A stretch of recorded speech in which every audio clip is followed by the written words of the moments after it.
So today you woke up and decided you wanted to drift your Yamaha Bolt, or any motorcycle.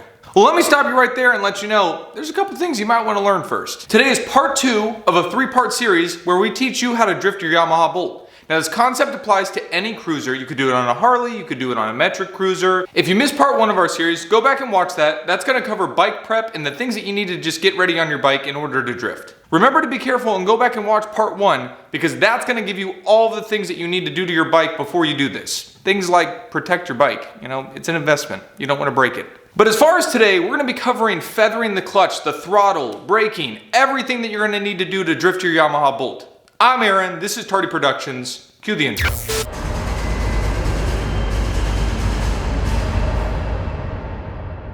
As I started thinking back to when I very first started drifting, I thought immediately back to the time when I looked up how to drift on YouTube, and they explained really well, but it was professionals. And I think as a professional, you forget very quickly how it felt to be a beginner, and the little things you just forget about and you leave out. So that being said, I want to go over your hand controls. This is going to be literally how you're going to control the drift. So let's hop on the bike real quick and let's kind of get the basics down. So before we dissect some clips I took earlier of me drifting so that you guys can get a better idea of how, what your hands are doing, where your body position is and all that, I wanted to talk about your hand controls and braking. As you come up, you're going to be going about 12 to 15 miles an hour. You're going to pull in your clutch.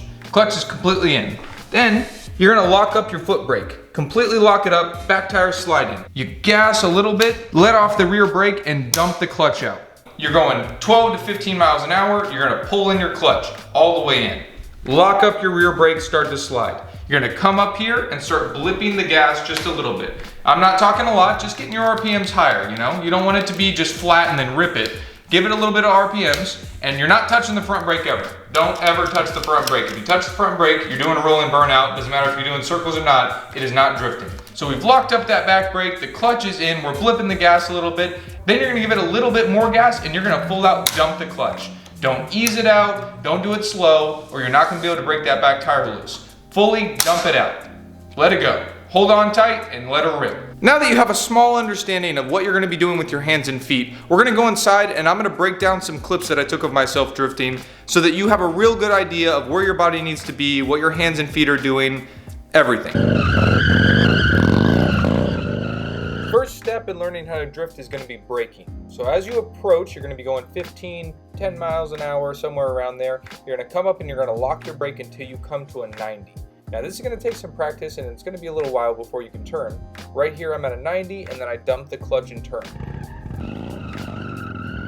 So that's going to be number 1, learning how to slide your back tire by locking up the brake and not feel uncomfortable doing it. Not crashing, not sliding out, just being able to control that slide.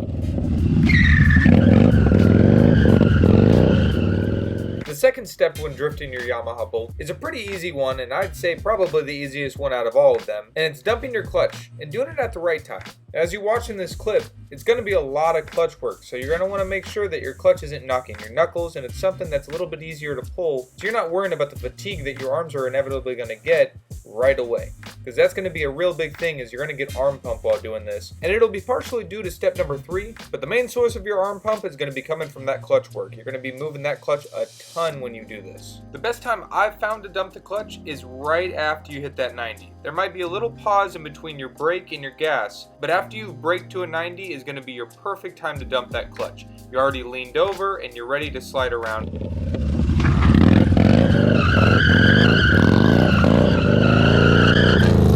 The third step to drifting is by far the most important one, but it's also the hardest, and that is throttle control. So in this clip you can see I blip the gas just a couple of times as my clutch is still in, and then you watch me dump the clutch with my left hand and give it a little bit more gas with my right. So to keep the bike from catching traction or flipping over, you're going to want to modulate your gas the entire time. It's not an on-off switch, it's a fluid thing that you're going to have to get used to. The only real advice I have for this is it's better to give too much gas than too little. But the fact is if you give it too much gas, you just slide out and you low side.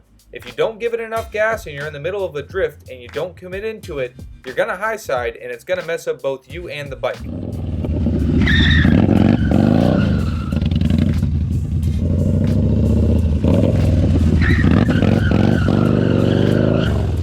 The fourth step when learning how to drift your Yamaha Bolt is going to be holding high and tight. And what I mean by that is hold your arms at a 90 as much as you can. Pull yourself up onto the tank if you can. Now, a Saddleman seat or any seat that really grips you onto the bike is going to be a huge help, but slamming your butt to the back of it is going to be kind of counterintuitive to drifting. Taking as much weight off the rear of the bike is going to make drifting a ton easier. Now, I'm not saying this is going to be easy, and it is very difficult to keep your nuts against the tank. It's really a hard thing to do. Once you start to spin, it feels kind of like riding a roller coaster with no seatbelt. So maybe some of you skinny subscribers out there need to start working out before you try this.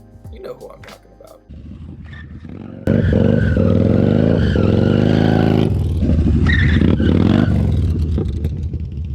Drifting is like a healthy relationship. It takes commitment. And that's the final step. You gotta commit into these drifts. You're never gonna learn if you don't. Now, I know this seems like it's not a step, but it really is. It's gonna take time for you to commit into these drifts. And besides throttle control, this is one of the hardest steps. Getting over the mental barrier of sliding your back tire and being comfortable sliding your back tire is a really difficult one. And it will take time. But if a guy like me can do it, I'm pretty sure with a little bit of practice you can too.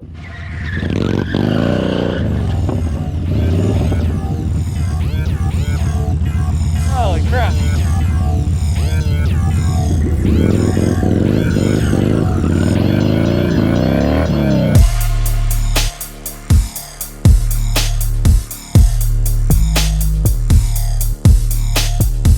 My gas tank is leaking.